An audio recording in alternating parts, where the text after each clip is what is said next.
bersih, jadi menambah kira-kira atau mengurangi kecantikan dan kegantengan tadi?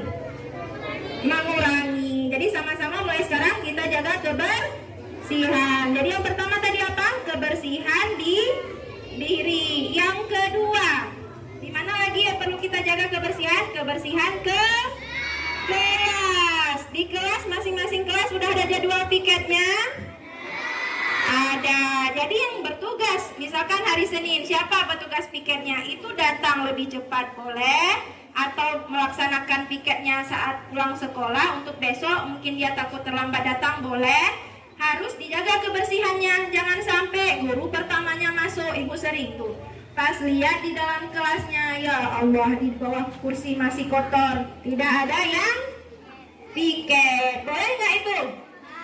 Enggak, karena setiap hari sudah diatur jadwal, sudah ada petugasnya. Dan